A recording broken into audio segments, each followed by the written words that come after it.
Hello, my name is Rivka Sara ITL, and I want to share with you the experiences of having a wonderful immune system and having a positive attitude because of the way you eat and the effects of the foods have on you. I have explained in the past to other people about these concepts, and I feel that I'm very fortunate to be able to share it with you on the video because I feel I can reach many more people. It is an honor to be able to share things with you. I'm sure that you would have a lot of things to share with me, and I usually learn more from the people who attend my classes or who have watched me prepare food than what I have to show them. Anyway, I hope that in the near future I'll be able to implement many more things that are in relation to the foods that, as I say, can really help you to have a high immune system, which helps you have a positive attitude and feel peaceful and content with yourself, as well as the many other factors in your life that you can implement that combine with the right food combinations and eating properly. So this is my introduction to you. Okay, I'm going to start here taking the tortillas that I have steamed. If you can see a little bit of the steam, they're nice and soft and they really bring out the taste. Steaming, and it brings out the taste. When I have them in the refrigerator prior to that, you'll notice a difference. I'm going to show it to you. You see how pliable this is, that I can roll them like this? Well, they're still warm, but they will stay like this. They're hot. I don't like to use them this hot because I'd rather put everything that's going to be here raw so that when I roll it, it'll be warm, but it won't be hot. These are from the refrigerator, and as you can notice, there's a difference between this and this. This kind of gives in much better.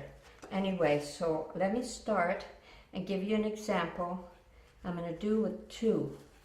You see, when I put them in this cloth to steam, it doesn't stick to the cloth. If I were to put the tortillas directly on the steamer basket, they do stick to it, and when you try to remove it, a lot of the tortilla gets stuck, and it's very frustrating, and they just don't look nice, or you don't want to use them. You use them for other things like a soup or maybe a sauce that I would make out of it, but certainly not for the purpose of what we're doing today. So I'm going to put this here. We're finished with this, and I'm going to push it back. It's still very hot. Okay, I'm going to give two explanations for these two tortillas. One of them I'd like to explain to you. This one here, I'm going to start, I can either do it this way. I can put a little bit of the Veggie grapeseed oil on the tortilla, a little bit. Unfortunately, I have to tell you that I love this is instead of mayonnaise. Remember, this has soy in it, but I use a little bit of it because I get very hooked on it.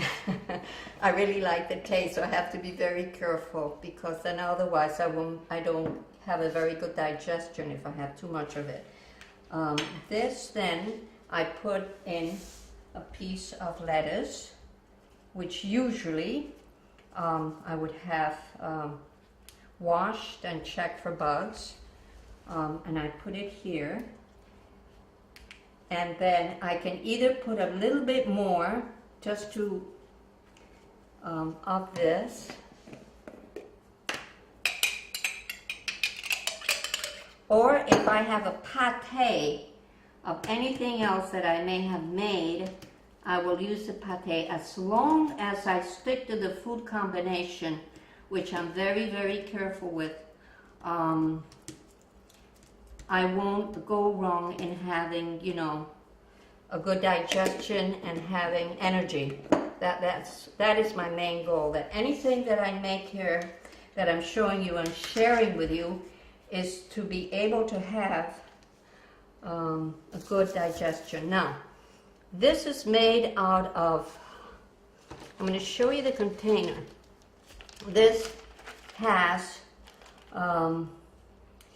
it's free of animal ingredients, milk, egg, soy, peanuts, and tree nuts, excluding coconut.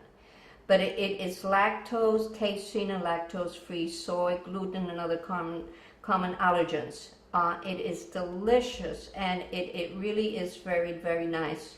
It has pressed canola, filtered water, tapioca, arrowroot flour, non-GMO expeller, pressed safflower oil, coconut oil, pea protein, salt, inactive yeast, vegan natural flavors, vegetable, and it goes just a few more ingredients. To be honest with you, I don't have a habit of buying things that have so many ingredients, only because I like to just stick. The less ingredients that you buy something prepared out there, the better off you are, because then your body really starts to not feeling good. It reacts to all the chemicals that may have added just to make it taste good.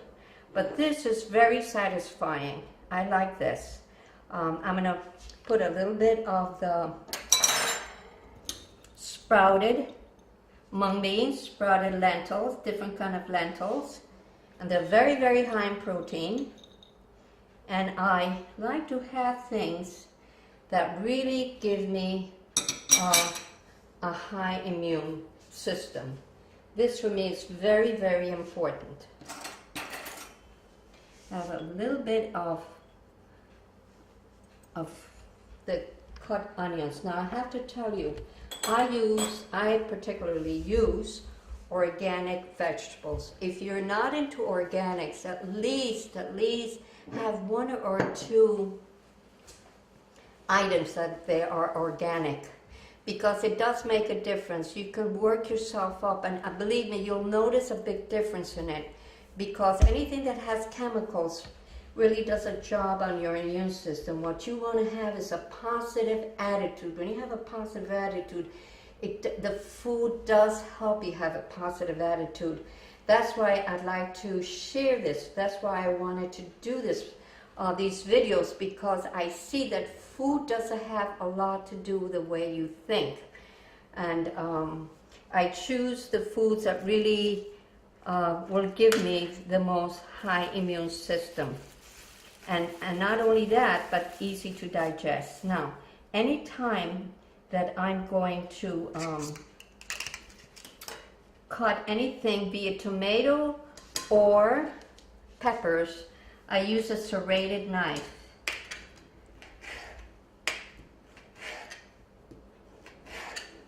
Because it's easier to cut.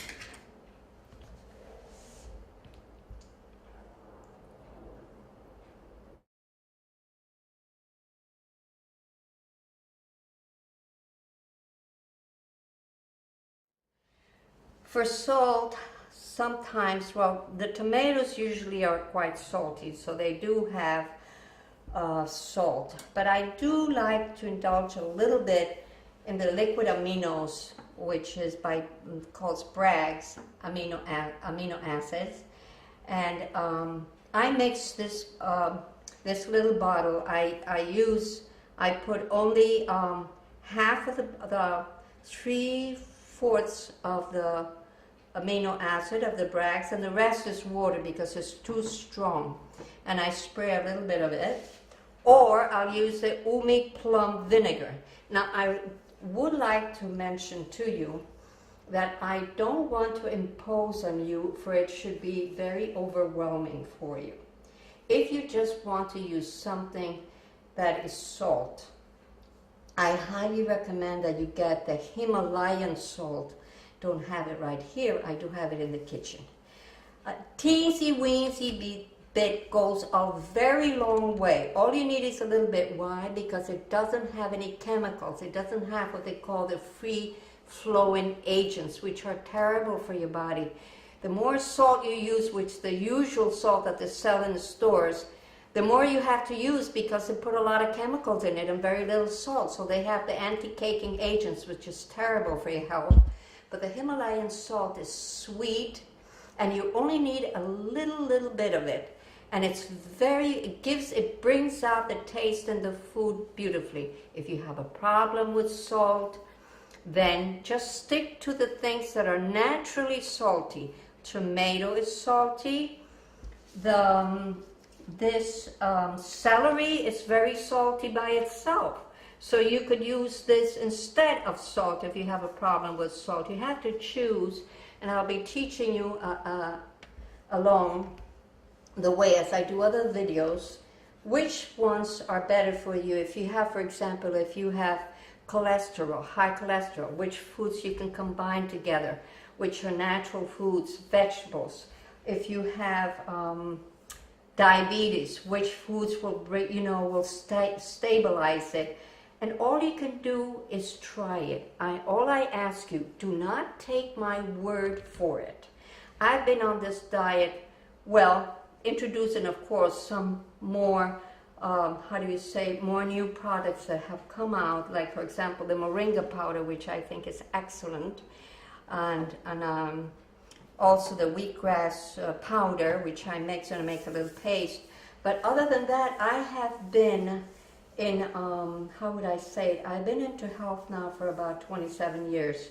And I've gotten myself into big problems when I eat foods that I shouldn't be eating, and I feel that my body really messes up, and I lose my positive thinking, I lose my immune system, I just get cranky, I'm not myself.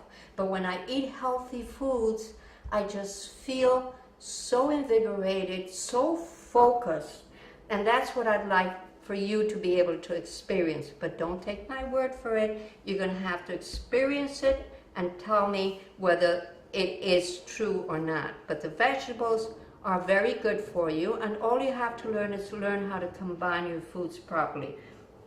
Again, this, I would put a little bit, just 1 tablespoon of this is enough. This, and then you put a little bit of the sprouts. These I have sunflower sprouts and I have pea sprouts. The sunflower sprouts, I have to warn you, they spoil very easily. You have to consume them very soon. The pea shoots, on the contrary, last a long time in the refrigerator. So this is like this, and then this is ready to go. And then I do, as I say, spray it with a little bit of this. And then I put it like this, and they're ready to eat. Now remember, a little bit of it is going to go on the side on your dish, but it doesn't really matter, because when your hands get all sticky like this after eating this, it becomes it's delicious. It's really worth getting your hands messy, believe me. But then you have this little washcloth with a little bit of lavender drops on it, and you just dry your hands with it afterwards, and you're all done, and it's not a problem. So this is one recipe with a tortilla. As I said, there are many other ways. This, now, I want to show you a little trick that I discovered with the celery. The celery is a fascinating, vegetable for me. I remember I was given a class and I had to tie something together because it kept coming undone. And so I discovered that the celery is very fibrous. So I could tie a little knot, make like a little present here for your tummy, and you just tie it here. If you get a celery that's a little longer, you can tie a knot here. This one is not that long. But if you get it, it will do that for you. It can really tie together the tortilla here for you. This one is not as long, but usually when I get longer stalks, they will do the job, and it looks very pretty.